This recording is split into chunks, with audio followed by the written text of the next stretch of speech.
Hello everyone. So I'm going to be doing a video critique of the Project 2 submissions.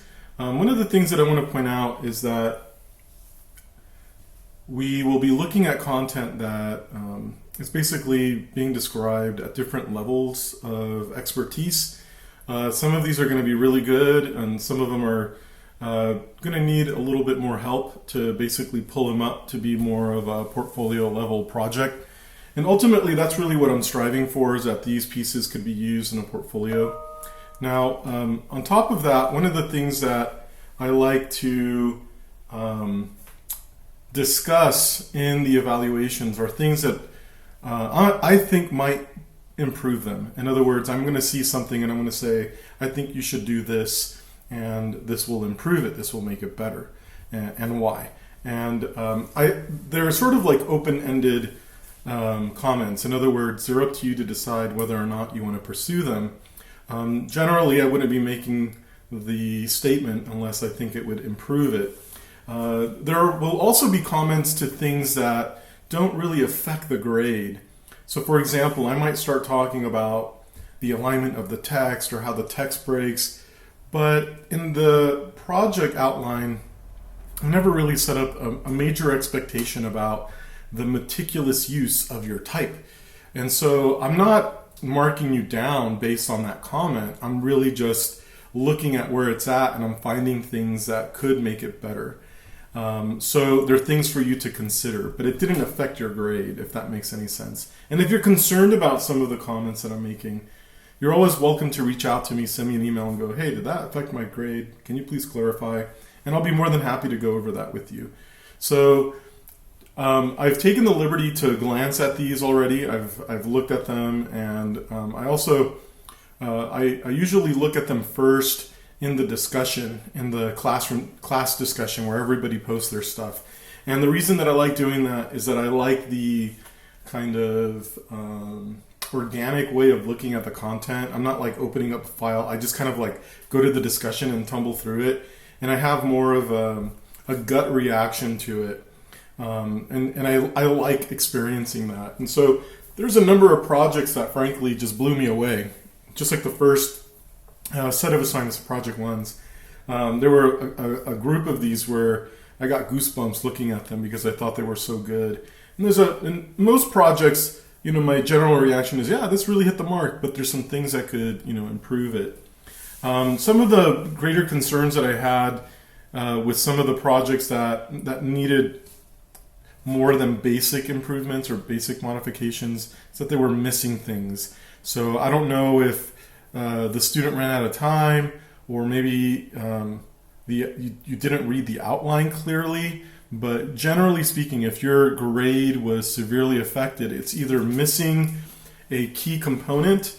For example, it could have been missing the portrait, it could have been missing example images, it could have been missing the typographical expectations. It was supposed to have a title, a quote, and a column of text. You could have more than one column, but I was hoping that you would use your summary that you wrote earlier in the session. So if it was missing one of those three major components, then it was going to be affected. And then lastly, was there an attempt in the design to sort of connect with the artist or treat it as an homage to the artist or designer? So that's really what I'm looking for. And then ultimately, I think that I'm sure when you look at these as well and you evaluate your peers' projects, there are some that just look more polished and finished or more professional than others. And I call that the pro quality. In other words, you believe it. You believe that this is a poster. You believe that you could see this walking in a office and it was a poster that somebody paid and posted it on the wall because they thought it was interesting or they appreciated it. So that's sort of the pro quality. And I always ask myself, does this have the pro quality? So I'm sort of discussing this before we get started so you understand the spirit of the critique. That ultimately, almost all projects have things that could be improved. When I consult and I do work, there are conversations and critiques with my clients, and sometimes I share it with my friends or colleagues to get feedback to make it better. Sometimes we're too close to the assignment or we're fatigued, we're visually fatigued, and we start to lose perspective on what we're doing. So it's really important to get feedback from somebody else. But the ultimate goal, the ultimate spirit of this is to make this the best thing possible. This is not an attack on you. This is not an attack on the individual. And this is not an attack on your project. This is basically a conversation that evaluates where the project stands and what could possibly make it better. And I think that every project is open for improvement. So let's get started. So I didn't really open these in any particular way. Some students submitted PDFs, some students submitted AIs, and I think I got a couple of JPEGs. So I sort of broke them apart into the different file formats. So here we are, we're going to start off with the PDFs, and on top of that, we are going to just kind of go through these the way that the software opened them. So I didn't really open these up in any particular order. So this is Vince's project, and this is a Stefan Sagmeister poster, and frankly, I think it's gorgeous. It's amazing. I think that it has a very fun and loose quality. I think it's very open in terms of a design language. In other words, I don't think Stagmeister does have some things that are very specific and unique to his aesthetic. He does a lot of hand-drawn text, just basically writing on objects. And he uses different objects or non-conforming objects as vehicles for his visual communication, his design work. So this doesn't really leverage that, but this has more of this loose, kind of fun, pleasant quality to it. And I don't really think that the poster necessarily overtly connects with the examples of his work, but I do see some of that hand gesture or that loose quality, that organic quality in the pull quote and in the title itself. I think it's very lovely. I love this. Looks like some sort of filter or effect was put over the entire design. It kind of has like this film grain-like quality, has a distress, which makes everything look uniform. I think that was a really smart strategy. A couple of things that I'm sort of concerned about. It's not like a really big deal because I understand how this could be justified, but the more narrative text is somewhat difficult to read. You know, we have these pastel-like backgrounds, and the text sitting over it, white on pastel, is just a little bit difficult to read. Once we start getting into the darker, kind of contaminated yellow, it's more of an orange, then the text has enough contrast to stand out.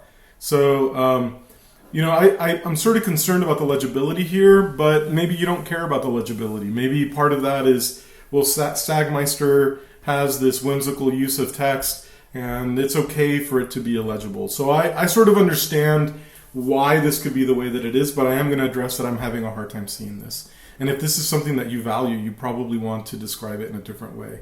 What would be better than the white? Well, maybe you do the same thing where you pick up some of these lavender or blue tones that you have in the shadow area of Sagmeister, so that way it visually connects with that.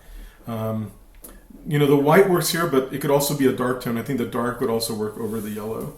So I don't know if the uniformity was more important or, once again, the designer, Vince was willing to sacrifice legibility for the sake of the aesthetic. He was more concerned about an expressive presentation. That's fine, but I'm just mentioning this is a little hard to read. I like the pull quote.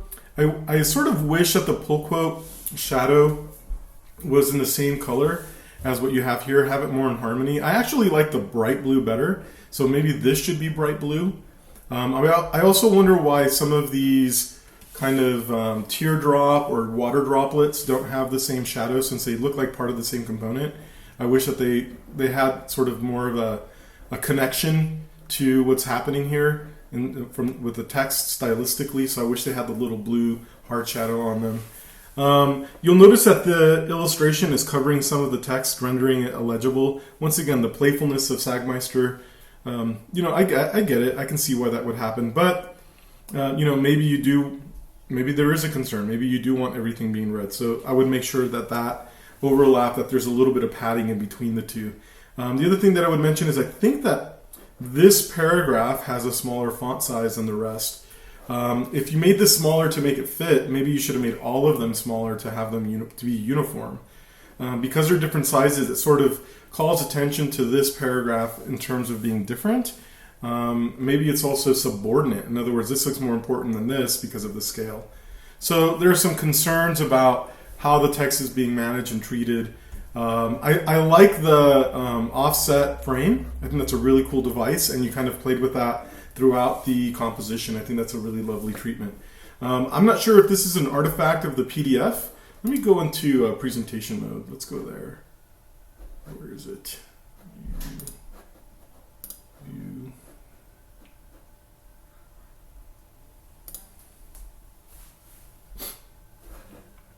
So yeah, there is a little white sliver right here. So make sure that your graphical element bleeds beyond the edge. So that way we don't get this kind of this white line along the edge of it. And this could also be an artifact from the effect. So just make sure that whatever this background box, this blue box, if that's separate, make it much bigger than the document. Well, not much, an eighth of an inch bigger to bleed it out, and then you're not going to get that white sliver in the composition. So, but one thing that I should say about this, Vince, is that I think it's a beautiful poster. I love it. I think it has that pro quality. I think it's really visually interesting. It keeps me engaged. It's sophisticated. I love the font and type treatments. The illustration is beautiful. It's very appropriate. It's a great piece. This is very much portfolio worthy. However, I think I would look at some uniformity in the text and appropriate legibility in the text. So you'll notice that I'm really focusing on that. I also feel that to a degree, I wish he was a little bit bigger. He's the person that we're sort of showcasing. I wish he was a little bit bigger in the composition, but it's still effective nonetheless. Great job, Vince. I'm really proud of this outcome. So this is Amaras, and this is a Saul Bass. Let's go into full screen mode. Okay, so if you're not familiar with Saul Bass's block design, these are examples of his work. I think that using the arm, this is from a different poster or a different design that he put together for a movie. I think it's called The Man with the Golden Arm or something like that. It's an illustration based off that. So I think it's really fun and clever that sort of hand is holding the poster. Very nice. Maybe the posters could have been a little bit bigger. I just think that they're somewhat diminished in this composition. This is a really nice device, the eyes, and this is also derived from another poster and sequence that opening text sequence or title sequence that he developed. That's what he's known for, is being the person who invented animated title sequences that sort of acted as a metaphor for the film that you were about to watch. I think the composition is really lovely. It's really beautiful. It has a very Saul Bass-like quality, and it also looks like a movie poster itself. I think that the scale of his portrait is very appropriate. I love the way that you wove the pull quote along the perimeter of his head. Really lovely. And here we have kind of very similar to the last poster, where the narrative text, the more sort of biographical text, the reflection on him, is being truncated. It's being cut off a little bit. But I think that's fine. That could be, it kind of has this edge to it, and it sort of leaves a little bit of mystery to this information, and it might actually force the viewer to try to find out more on their own. So I don't mind text being sort of truncated in this type of format, in a poster format. I think it's kind of a fun design decision. Now, a couple of things that I'm noticing, and I don't know if this is part of the PDF. Sometimes PDFs acquire a corruption, but it's worth noting. You'll notice that you have this kind of sliver of a graphic here in the white, and another one over here. I'd probably remove those. And I also think there's some alignment issues kind of happening along this edge. I would probably clean that up. I also don't like how Saul Bass's name is being intersected by the yellow stroke. I think that his name either needs to be completely in the yellow stroke or outside of the yellow stroke. I'd probably put it inside. I sort of like the idea of his name being broken apart in a different area of the background. I love that yellow stroke, by the way. I think it's a really clever device, and I think some other students use similar devices. I think it's really cool, this kind of colorful shadow that allows the portrait to pop. This is a great composition. This is portfolio level work as well. It's very similar to the last one in terms of spirit. I think that it's a wonderful outcome. I would put this in my portfolio. I would share it with other students and say this is what my students do in my classes. So congratulations, great job. All right, so this is Mitchell's, and I think that's who this belongs to. Yeah, it's Mitchell's. And it's a Chip Kid. I think we have a couple of other Chip Kids in the class. I love Chip Kid because I think I described him as a design chameleon. He doesn't really have a distinct style. Now, he is known for his love and passion for comic books and how that's been a point of inspiration in his design work, but it isn't like that is the only thing that he relies on. He definitely has his own approach towards every project. He sort of treats every project as its own design problem, and so he's very flexible in terms of how he creates content. So to focus on the outcome here, it clearly has more of a comic book-like approach, and it has a flat two-dimensional aesthetic.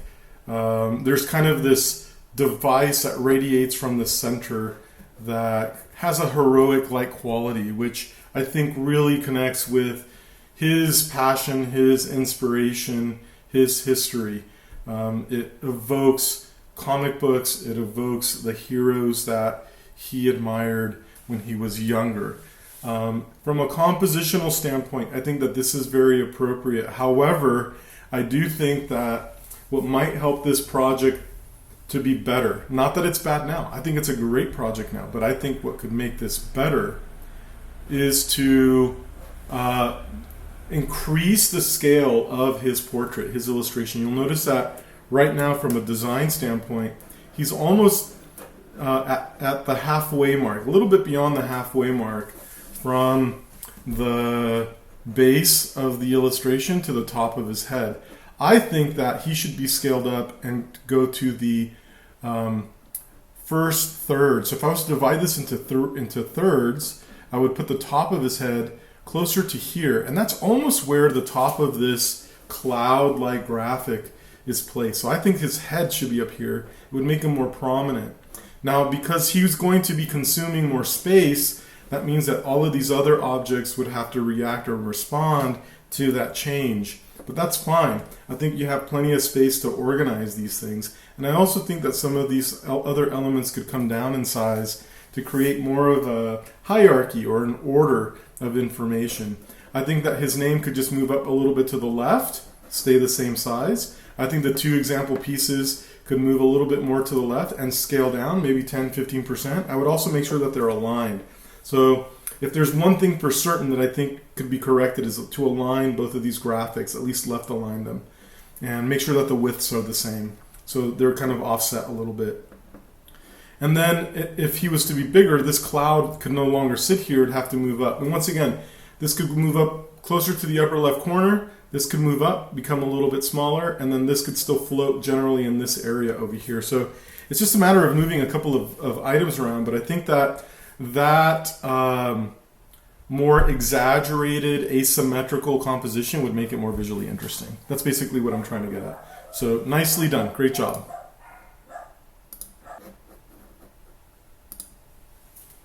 Okay, so we have another Stefan Sagmeister.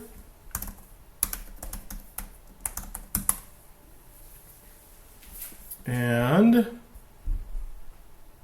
this project belongs to, I'm looking it up, I'm just trying to I want to make sure I got everything right here. So sorry about this. This is Nat's project. And I don't think that the composition is the correct size. This looks like an 8.5 by 11, not an 11 by 17. So it's off in terms of dimensions. It should be a little bit taller and more narrow, proportionately speaking, if it was tabloid or 11 by 17. So that's a little bit off, but let's go and look at this in full screen mode. Okay, so a couple of things about this project. I think it's really clever how you superimposed and placed the illustration over his body.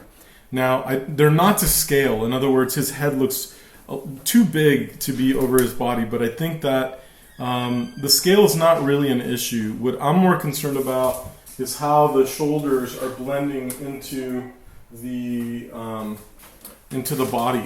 So one of the things that I would do is probably try to complete these edges so they look and fit closer to the shoulders. And maybe that edge also aligns perfectly with these letters, so the letters kind of hide the way that the shoulder is complete. Maybe this bottom edge also kind of undulates and goes up and down.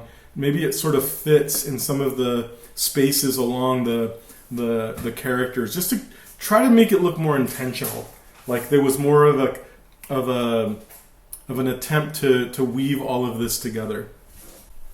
Outside of that, I think that this is a really wonderful example of his work and a wonderful homage to Sagmeister. It shows me that you really took in his aesthetic, understood his aesthetic, and tried to apply it to this assignment. I think that it was a really fun approach.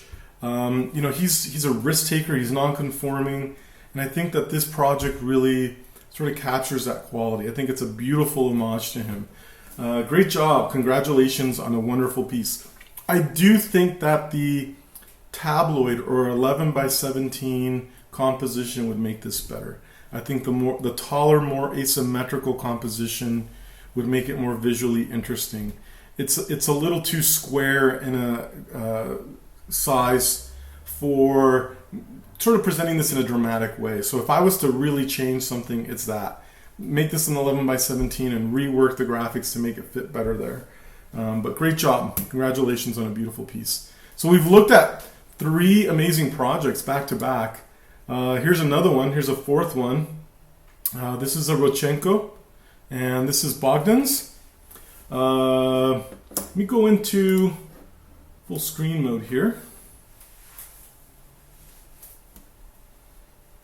So this is really interesting. It reminds me, a number of students did this quarter, where they put a stroke around the perimeter of their graphic, and we saw that with one of the, I think the Saul Bass one had that, but that one was a little bit more exaggerated.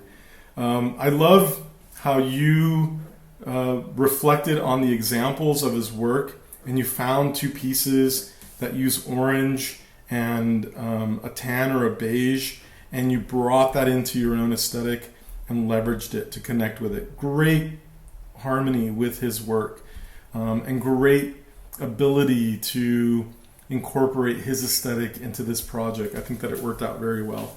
I'm going to say the same thing. I think a lot of students in this class sort of were playing it safe with the portrait. I wish it was a little bit bigger. I wish that his head actually crossed into this area. He was a little bit bigger, maybe if his head went up in here. But outside of that, the use of the fonts, the use of the text, the position of the text really connects with his aesthetic. The use of diagonals, he was really famous for that. It was an innovative thing at that time.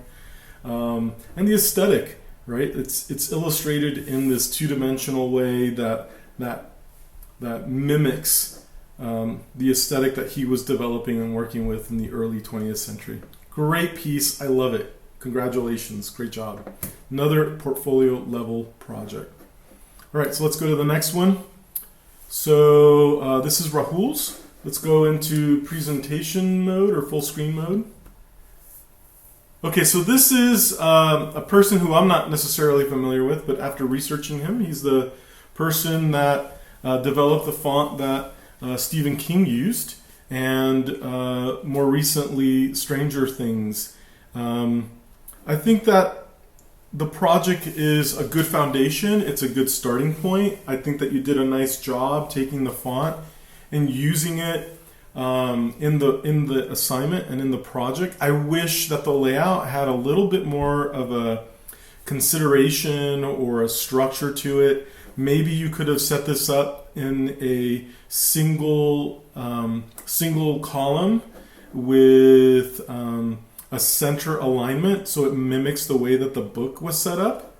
I think that might have been a nice device. So if that was the case, all the text would have just ran through the center. The images would have been symmetrical. And, I think it might have worked out okay that way. I think that some of these Stranger Thing devices, these horizontal bars that you place throughout, maybe those also could have been woven into the bottom of the piece to sort of like encapsulate the entire poster. I think that would have worked out nicely. I also think that you could have pulled in the red color into the pull quote just for the sake of visual interest. I think the illustration is okay. I don't mind it. We're talking about typography, so it's kind of hard to really connect a portrait to text, but I think it's very much appropriate. So I'm more concerned about how you organize the information, and I think that it's a little bit lacking. I think that it could have been resolved in a more harmonious way with the examples that you're showing us. And you'll notice that even the Stranger Things logo is also center aligned. So I would have played off of that, some center alignment in the composition. It's a good start. There isn't anything overtly wrong with it, but I do think that there's some room for improvement on this guy. Okay. So Michelle, I think that I'm not sure if this is an 11 by 17. The proportions don't look correct to me. That looks like an 8.5 by 11. I'm going to assume that this is the quote, art is work. I'm not sure if you drew this. This looks like it's part of this image that you found. I also see a typographical element that may have accidentally been left on over the portrait. This to me looks like a starting point. Like you're gathering your assets and you're sort of like putting them on the composition to figure out how to use them. But it doesn't appear like it went beyond that. I don't think that the font that you used for to describe him, his name was supposed to be the title. I don't think that the font really connects with work that's indicative of him. For example, the Dylan font or the I Love New York font or other projects that he's really famous for. So I think that the font's a little bit lacking. This is a nice little device, but it's not a column of text. It's an illustration. So I think that this is in an early point, but it needs to be developed further. Okay, it needs to be sort of pushed towards a more refined outcome, and the expectations were a column of text, and I don't see that on here. Okay, all right. So here we have another Milton Glaser, and I think that this is probably more in line of what I would expect. Frankly, I think that this is a gorgeous poster. I think it's really beautiful and really engaging. Like I want to continue to look at it, and I also think that the illustration of Glaser is very Glaser. So he has this very organic quality. Not to get too nerdy, but Glaser basically was a rejection of the international style of graphic design, or what's known as the international style of type, or the Swiss style. He and his colleagues were going for more of a organic and playful approach. Pushpin Studios is basically embracing that, and his colleagues all sort of had that quality. So I think that your poster really captures that. I think that it has that playfulness that he would be striving for. Let's take a look at this in full screen mode. Okay, so some concerns on this project. I'm not sure if this column and this text is aligned correctly. So one of the things that I would always advise is that if you're making a design choice, you either need to commit to something that's formal or commit to something that's expressive. And so when we're talking about something being aligned, that's more of a formal approach. So I'm not sure if the M, the G, and then these three lines of text, if they're aligned. They look misaligned to me. So you either need to misalign them even more so it looks like a design decision, or make sure that it's really polished. So I think there's a little bit of lack of alignment there. And frankly, I think that because there's such a big negative space to the left of his name, I sort of want this to pull a little bit more to the left. So pull this towards the left, because it almost wants to feel like it's centered, but it's not quite centered. So either center it or pull it to the left so it has more of an asymmetrical quality. I like the approach on the narrative text, but I don't like how it's being cut off.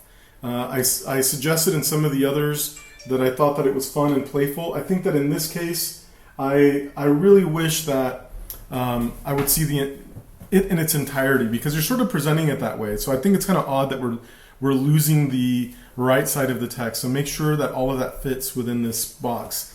The illustration is gorgeous. The position of the illustration is really fun. It's very playful. I feel like he's looking at me. I feel like this whole project connects with his beautiful, colorful, organic aesthetic. Really well done. I think it's great. There's a little kind of tick right here of green poking out. That kind of bothers me a little bit. I wish that was more of a straight line, like the constant contour around it. Just beautiful piece. Also the pipe. I wish the pipe was complete. It looks like it's partially cut off. So I wish I could see the rest of it there. So once again, I'm kind of nitpicking it to try to get this to be a little bit better. But lovely piece.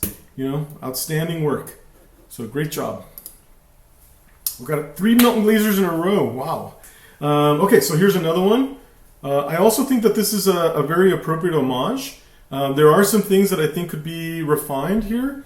First of all, if the position of a column of text is not in the center or a very distinct center, I think that it should be aligned to the axis in which it is facing. So what I mean by that is that I think that because this column of text is not in the middle of the page, it should not be center aligned. And because there is a clean axis, this edge of the page to the left of this paragraph, or this column of text, that this entire column should be left aligned. That would make more sense. So left aligned to sort of align with this edge. I think that would look cleaner. Okay, and it's okay to keep this center line because it's in its own sort of space, its own block, its own container.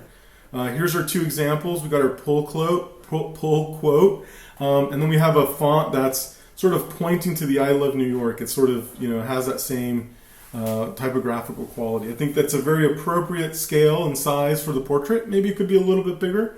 But my biggest concern with this project is that he is basically inset along the composition. I wish that he was actually bled or aligned to the edge of the page. So this area should be aligned here to this edge, and the bottom of him should be aligned to the bottom of the page. And then you have this kind of hard edge over here on the left. This should be completed so it looks like his shoulder. Or if you want to hide it, you could have positioned the I Love New York in a strategic way to cover that so it wouldn't be so obvious. But I think that these are really simple and easy solutions. I think that it's a very good outcome. This is sort of what I would expect out of this assignment. And I think that once you make these modifications, you'll have a really nice portfolio piece. Okay. So last but not least, and this isn't something, I think that unless you watched the videos on setting text in InDesign, you may not have picked up this information, but one of the things that you want to avoid are automatic hyphens or auto hyphen. And so I would check that off here in Illustrator. I believe that you have that feature to uncheck.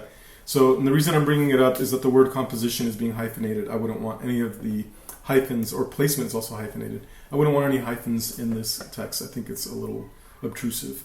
But great job. Love it. All right, another Chip Kid. This one is Christian's. He actually submitted 2 different projects with 2 different portraits. Talk about going above and beyond the expectations of the assignment.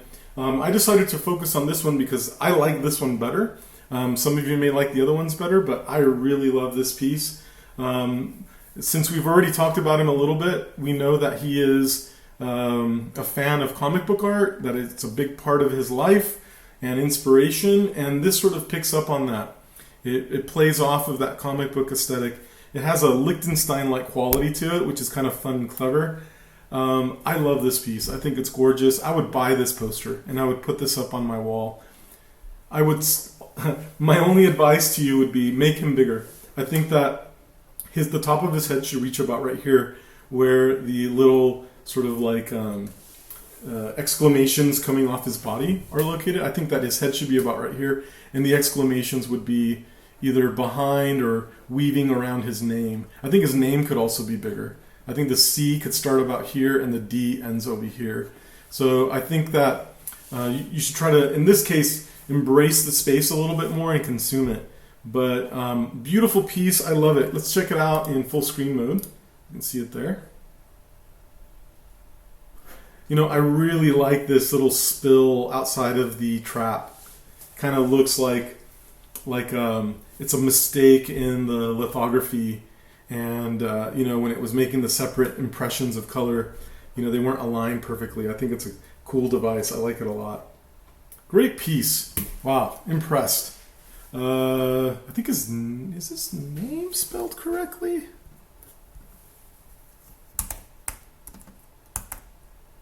Yeah, his name is not spelled correctly. He has two D's at the end of his name.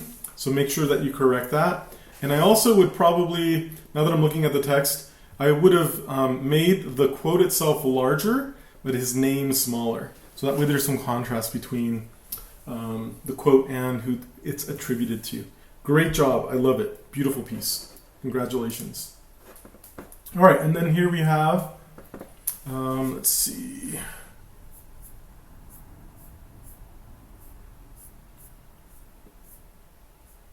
This is Robert's. All right, Robert. Let's take a look at this in full screen mode.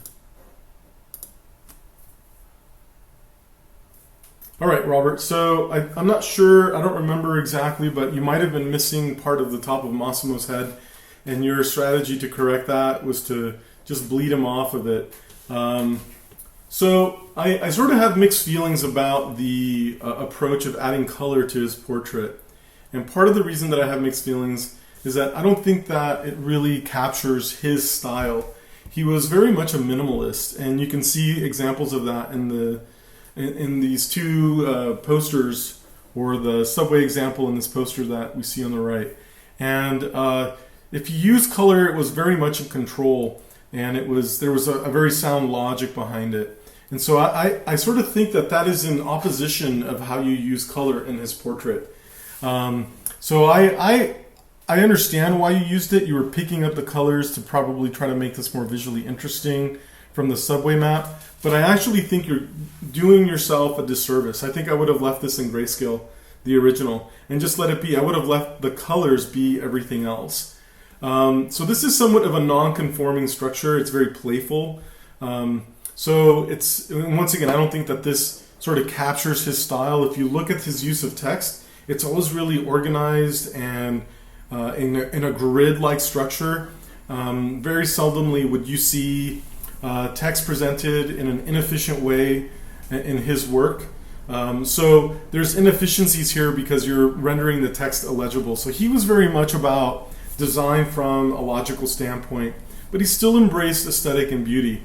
With that being said, what would I do to sort of improve your project? I think I would go back to the grayscale portrait, and I think that I would probably just keep almost everything the way that it is, except I would pull the information down to use this space a little bit better. So there's what's called negative space, which are sort of controlled empty areas in composition. So you can see that here in the negative space around the word or name Manhattan.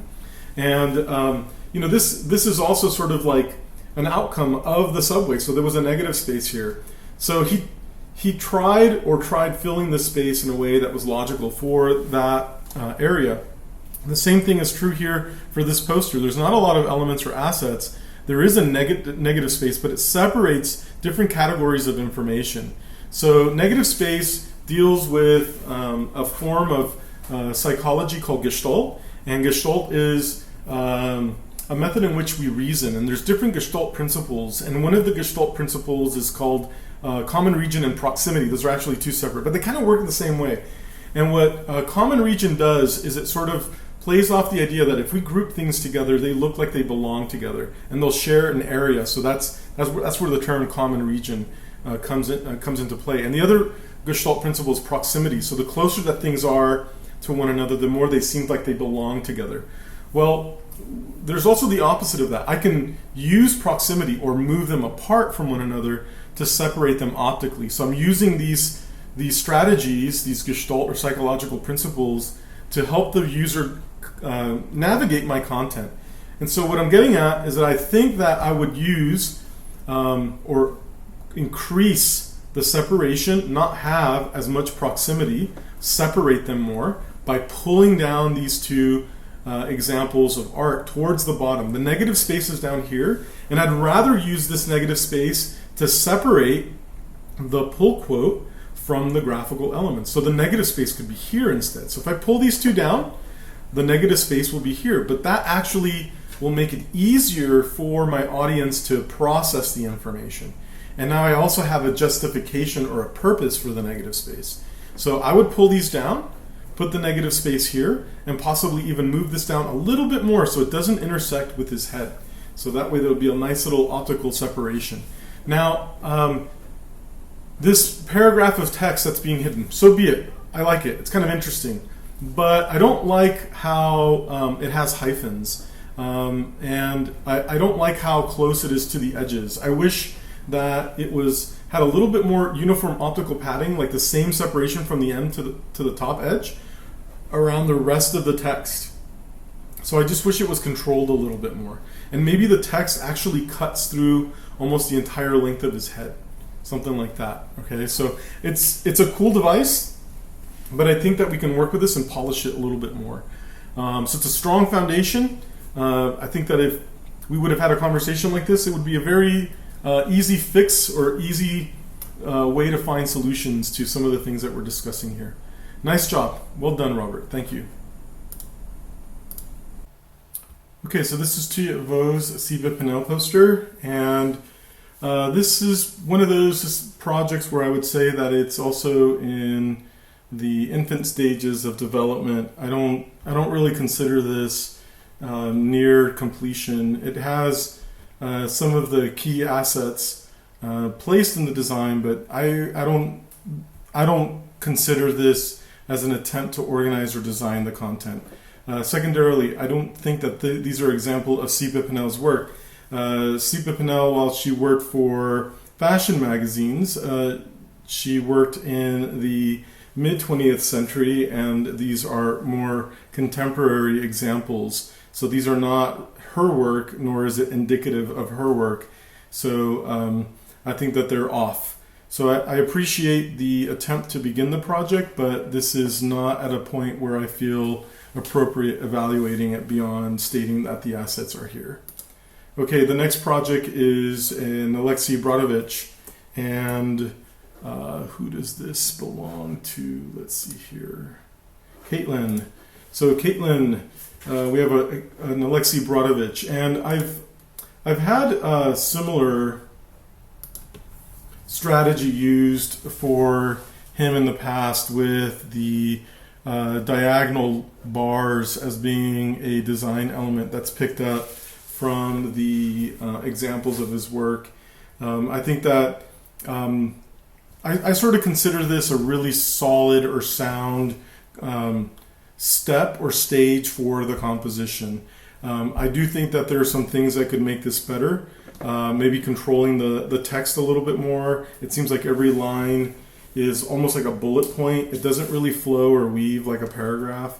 So I wish that this was a little bit more in control. I wish that the alignment or position of the text had more rationale to it. So for example, Brodovich looks center aligned and Alexei looks like an attempt to be center aligned, but the position of the A and the O look a little bit off, and they might in fact be center aligned, but optically they're not. So I would probably strive for a true optical center alignment. Summary being indented against this column of text I think is a little bit off. And I also think that the size of the portrait is awkward in comparison to the rest of the composition. I think frankly, if this is what you were shooting for, I probably would have forced this issue. I would have put him in the center. I would have put his name exactly the way Bazaar is spelled or placed, and then I would have put the bars in the same color in the same position, and then sort of put the text sort of around to mimic this composition. So I think that you had a really good blueprint here, and I would have followed it. It looks like there was the attempt or the beginning of approaching it that way, and my advice would be to try to perpetuate that, to really try to embrace that and make that the design direction that this project should have gone. Okay, get out of that. Okay, so now we have let's see, whose is this? Elisa's. Okay, so I'm going to go to full screen mode. So this is a Wim Crow, and Wim Crow was a mid-century designer also, and he was really big in grids and systems. Examples of his work, really lovely. Part of his systems revolved around grid-like structures, and so that's what she's using to kind of construct her layout around, and I think it's very appropriate. I think it's really fun. I think it's very much in line with his work and who he is. That's a wonderful outcome. I'm trying to think of anything that maybe could be done here to make this a little bit better. There's a little kind of error here on these boxes, and maybe they could be a little bit more polished. Maybe this could have been a little bit more asymmetrical. So maybe instead of dividing it almost in half, maybe we could play with dividing it into thirds. So maybe the artwork is in the bottom third, and this information is scaled up to fit in the top 2/3. I like the way you wrote out his name. It sort of evokes his methods or systems for typography. Yeah, it's well done. Great job. I like it.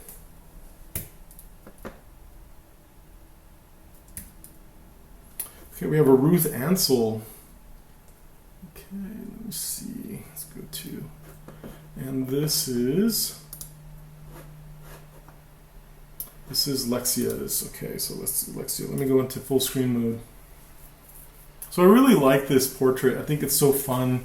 I love the expression in Ruth Ansel's face, and I can see that the composition is orchestrated around the magazine-like structure. So she was an art director for Bazaar, and it appears that is the structure that you're trying to follow. Now, some things that I probably would have done. Maybe I would have made the title a little bit bigger to pull towards the margins and align with this text. I probably would have made the secondary blocks of text a little bit smaller to create a little bit more negative space throughout. I'm not sold on this text having a stroke around it. It looks like you put a black stroke. I think you could have left it green or yellow, and you would have had enough contrast along the pink. Outside of that, I think it's a really smart strategy. I think it's really beautiful. It's playful. It's engaging. I think that you did a really lovely job, and this is very much appropriate. I think that this is a good, solid portfolio piece. Great job. Like it. All right, and I think this is Jenna's, so let's see. Yep, Jenna. All right, so let's go to full screen mode. So I'm not really familiar with this designer, which is, my problem. But I understand sort of what's going on here. There's an attempt to sort of present this work from a three-dimensional standpoint, like to give it a sense of volume, as if they were books or a three-dimensional object, and they have sort of a cover-like design.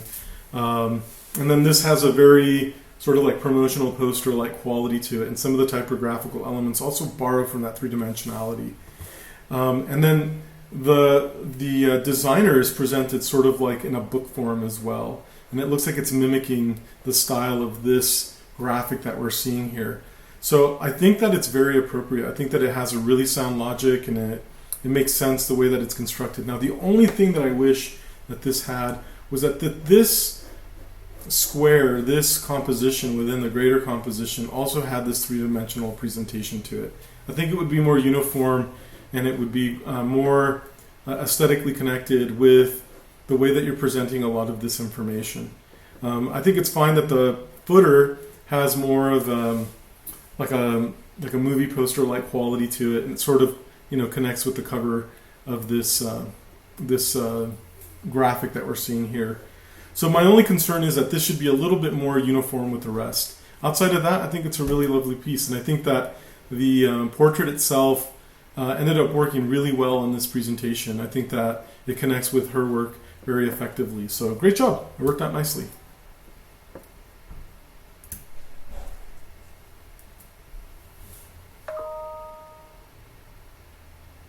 Okay, so we have, let's see who this belongs to.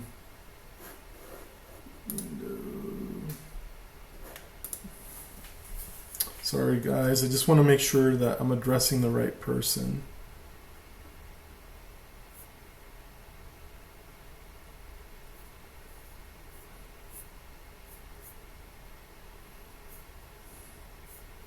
So I think this is...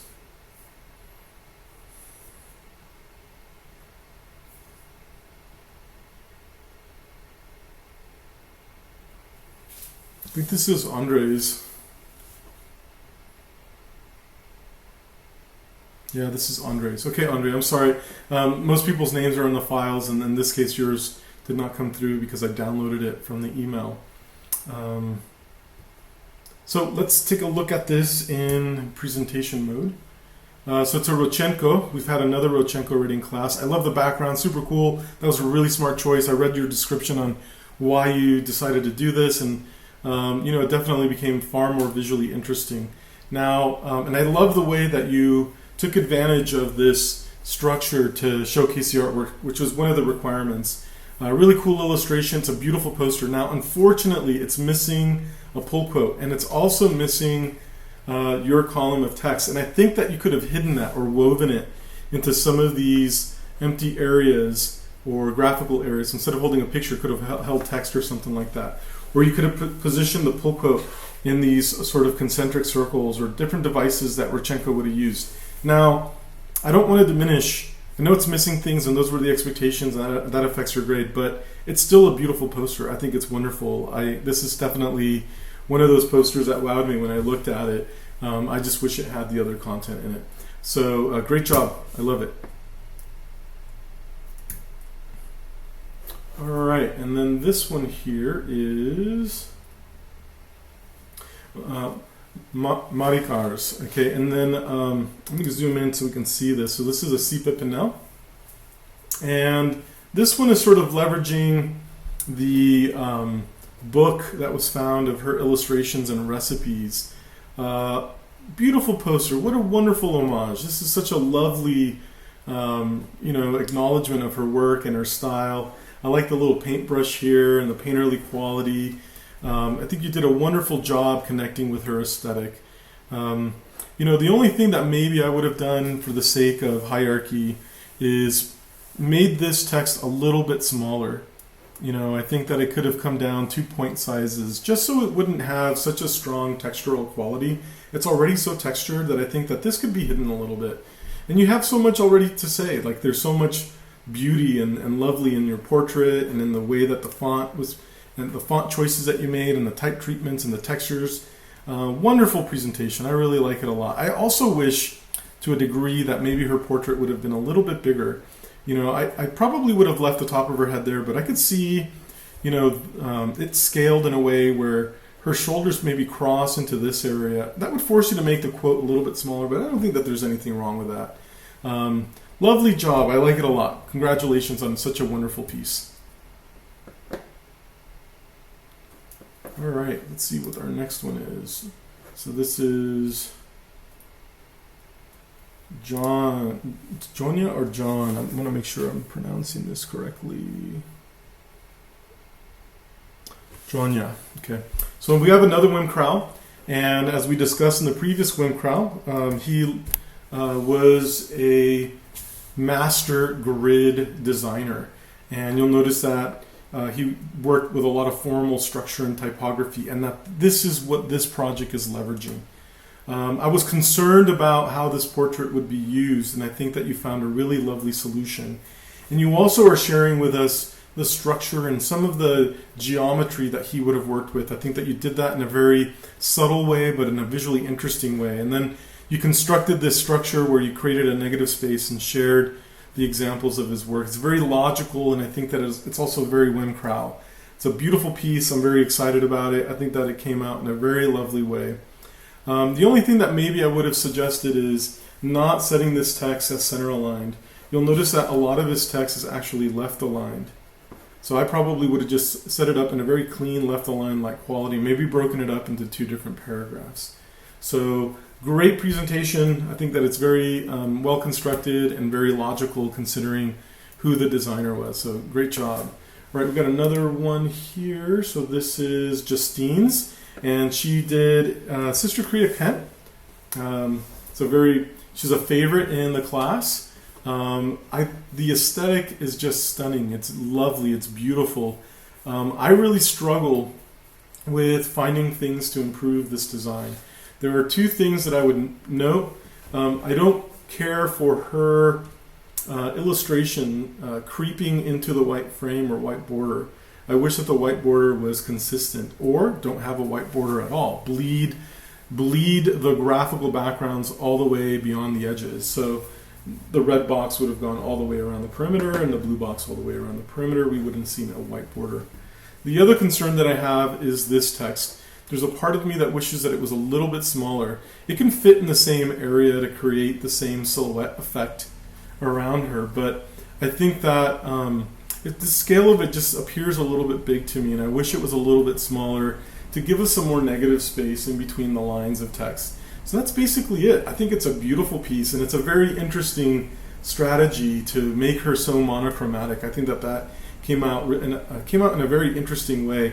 You really embrace the bold, striking text and the bold color that she would have used, and I think that it was very effective with how you used it and presented it and how it acts as an homage to her. So wonderful piece, great job, very impressed with that.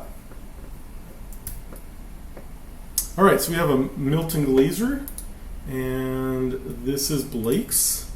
All right, so let's zoom in here. All right, so Blake's a really lovely piece. I think it's very similar to the last one where I'm talking about Sister Karita Kent's, and I think that just your text is just too much. It could have been smaller. It could have been set sort of in this space so it doesn't wrap around the images, and it could have had more of a thin column-like quality, and it doesn't have to be so strong and powerful.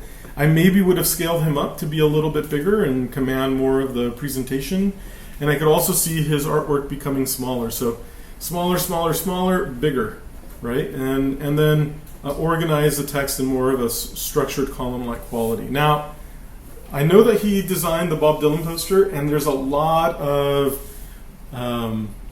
mimicry or homage-like work.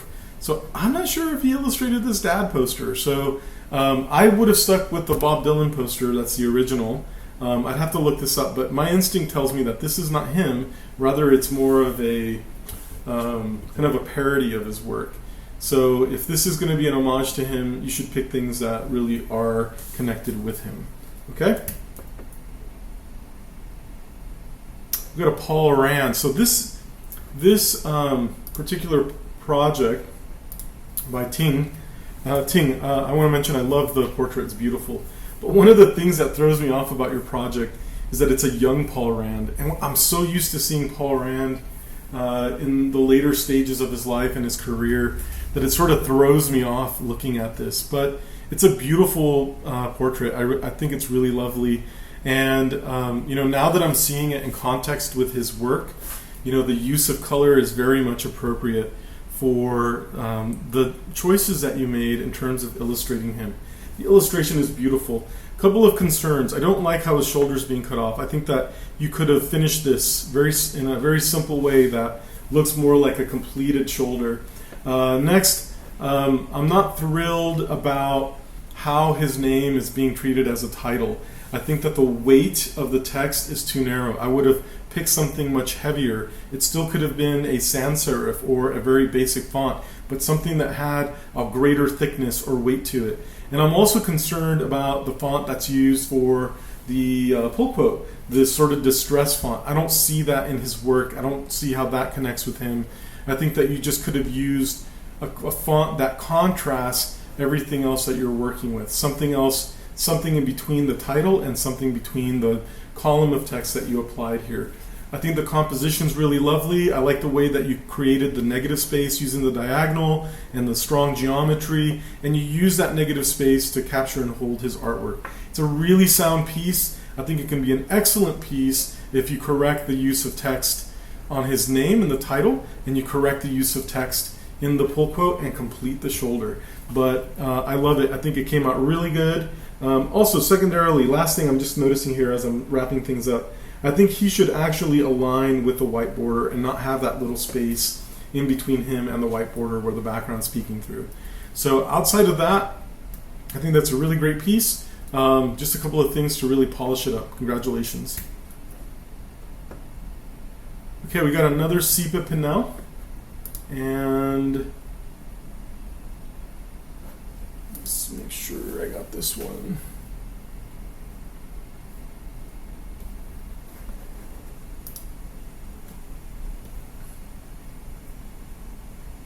So this is Hannah's. Hannah. Okay, Hannah, so let me go into full screen mode. Hannah, I think it's a lovely piece. It's beautiful. I sort of said this about one of the other projects where, the background is this pastel. It's a real soft use of color. And, I think it works really well connecting with sort of the off-whites and pastels in the two examples that you have here, this kind of beige background. And the illustration also has that quality. But the text then gets lost, this white text gets lost. So I think I just would have set this text off in the same value, this kind of almost middle gray. The middle gray still has enough contrast where we can read it. That's really the only thing I would suggest changing on here. I've said this about a couple of other projects, maybe completing the shoulders or just sort of creating some sort of way where the shoulders look more finished. That's about it. I think it's a really beautiful piece. One of the things you might have done, these two examples have these ribbons. So this kind of has like these blocks that are out of focus in the background here, and this has a ribbon-like device. What if there was a ribbon that sort of like covered the edges of her shoulders or something like that? I don't know. I just think it's awkward that she's missing shoulders. So that's it. Oh, and then maybe the pull quote could be a little bit smaller. It sort of feels like it's really crammed into this space. I could see the font size coming down. But really lovely piece. I'm very happy with it. I think it's a very lovely composition and homage to her and her work. I think that it's very appropriate. Great job. Thank you. All right, so we have a David Carson, and I believe this is Sanun's. So Sanun, this is a nice homage to David Carson. So how can I put this? I think that at a glance, this looks like a David Carson-like approach. However, don't feel like it's gone far enough. I think it's a little too simple. I think that it should have a little bit more complexity. I think the background could have had more color, more distress, a little bit more chaos in it. I think that the text in certain areas, like down here, is starting to tip in the right direction, but I don't think that the expressive quality of his layout, design, and type treatments is quite there. I think that it's getting there. So I think that this is a good sort of foundation piece, but it needs more. Okay, but I think it's a sound start. Congratulations. All right, we have another David Carson, so we got two back to back, and this must be Joanne's. Yep, Joanne's. All right, let me go to. So in contrast, I think that this is just about as perfect of a David Carson homage as you can get. The distressed background, the texture, the non-conforming lines, the broken up text, but it's still somewhat legible. It's expressive. There's overlapping. This is just about as good as it gets. Now, the only thing that I think that maybe I would consider changing is that his name, at least David and Cars, it's stopping at the O. I wish that this was really just one color. maybe the pink, and just kept it all that. I think that if you really look at his work, there actually was some structure and some harmony and organization. And so I think that this is a little too chaotic. There's so much chaos already. This needs to be pulled or in harmony through color to have us process it with a little bit more ease. And that's about it. I think it's a beautiful piece, though. Congratulations. I really love it. I would buy it. I would put this on my wall. Oh, and then we have a really great Neville Brody. This really surprised me when I saw this. And let's see here. Let's see.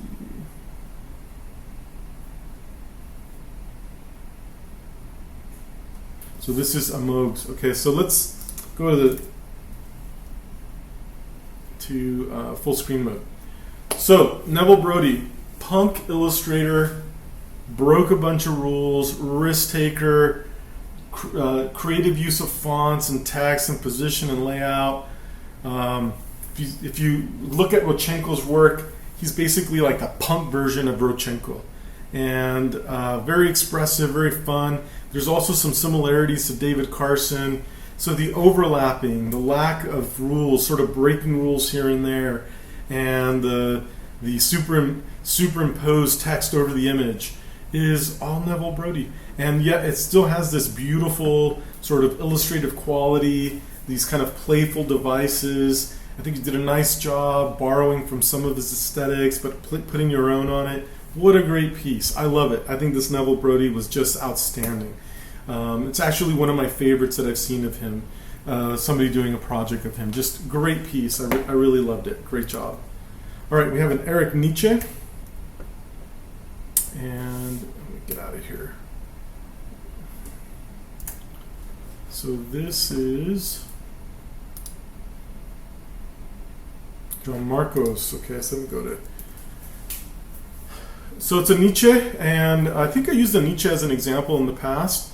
We know that he's a designer for General Dynamics, and that's sort of the example that's being used here. The one thing, I think it's a really sound piece. I think that you really captured his aesthetic very well. I think that you borrowed from the examples to sort of like marry or find harmony with your composition with his work. That was very effective. Your use of fonts is great. A couple of things I'm concerned with. I don't like how these are called widows when you have a word sort of floating on its own. Normally you don't want these. It looks like it's incomplete or it looks awkward. So I also think that the way that these paragraphs are breaking is a little severe. So in other words, we have these really, like this paragraph has these really large indentations. So I think that I would have tried to correct these indentations and made sure that I had two words on the last line. Same here, 2 words on the last line. Here's another awkward indentation.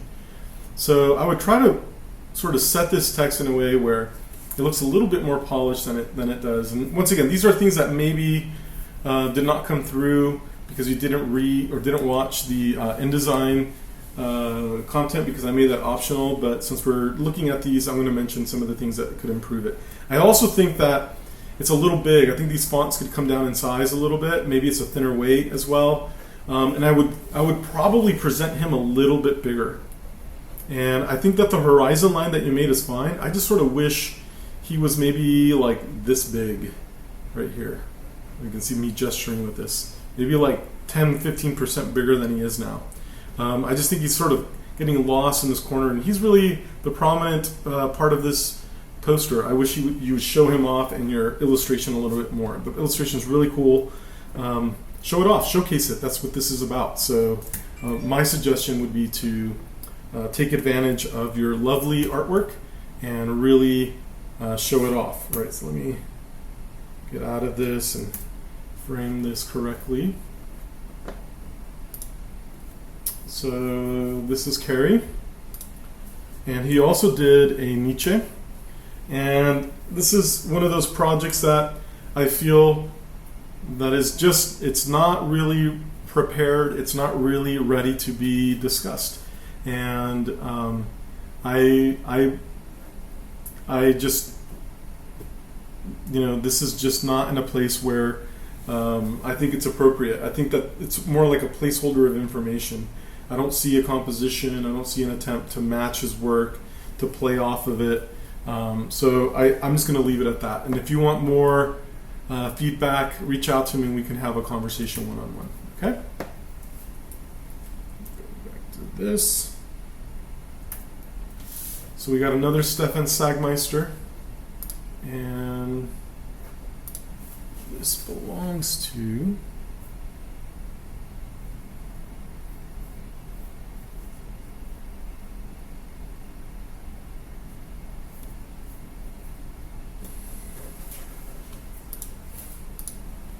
This belongs to Amy. So Amy, you did a really beautiful Stefan Sagmeister, and it sort of reminds me of a couple of the earlier versions that we saw where you really picked up on his expressive style and borrowed some of those aesthetics to create your own expressive interpretation of his work. I think it's a really beautiful, lovely piece. I love the stroke around him. I think that worked out very effectively. I like the little talk or thought bubble. I'm not so sure about the font that you used. I wish it had more of a hand script, or maybe it was even written by you by hand. I mean, I understand that you're going for something very expressive, but I don't think that that's quite it. And that's really the only thing that I would suggest that you reconsider, is picking a more kind of font that looks like his work. I would also include the title with that. I wish it had more of a heavier weight. It's a little too thin. It should be a bold or an ultra or something like that, an extra bold, something like that. If you look at the Happy Show, you'll notice that it's a very bold font, and I wish that was the same way here. Maybe the weight should be very similar to what we see here on the Collins. Very, very, very fun. I love it. Color scheme, the examples of his work, the expressive quality. Congratulations, very, very nice piece. It worked out very well from a compositional standpoint. All right, we have another Siba Pinel, and let's see, this is Laureanus. Okay, and I think it's a sound composition. I think that it's pretty well evolved. It looks like it's trying to move into a magazine-like composition where it says like issue number 1. I'm not so sure that this background, outside of being geometric forms, if it really connects with Sipe. It has more of just a fun geometry, geometric like quality to it. Some of the concerns that I have is that I believe these two images are non-proportionately scaled, and I also feel that from a typographical standpoint that there isn't really a strong organization to a lot of the text. For example, the quote looks like it's crashing into just your basic content. So I think that I would try to control the typography a little bit more, give that a little bit more structure. I would probably try to find a background that's more in line conceptually with her work. And I think that there's things here that you could draw upon. For example, this just looks like letters or newsprint as a backdrop, which I know you did here, but you could also incorporate that as a background in the rest of the composition. So it's close. I like the sort of direction towards a magazine spread, but I would have tried to have connected it a little bit more and also polished it and made sure that my images were scaled appropriately. Okay, great start. Thank you very much. All right, and here we have another Saul Bass, and this belongs to Jenna.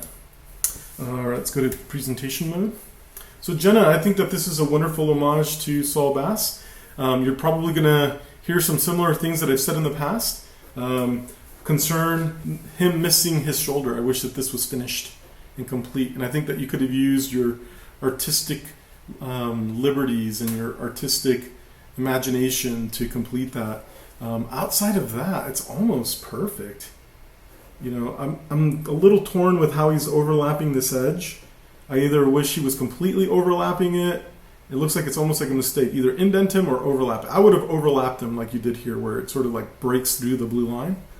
I love how you tried to connect with the movie poster. I like how these are not perfect blots. It looks like the blots from the man with the golden arm. Really well done. Really nice piece. He could be a little bit bigger. Yeah, that's another thing that I would probably do here. And I think really the biggest deal here is just finishing that arm. So lovely outcome. Finish this arm and you have yourself a great portfolio piece. Okay, so I'm not familiar with this designer, so I'm sort of reacting to the examples of the work that we're seeing here. We have this circle with a dot pattern. It's kind of hypnotic.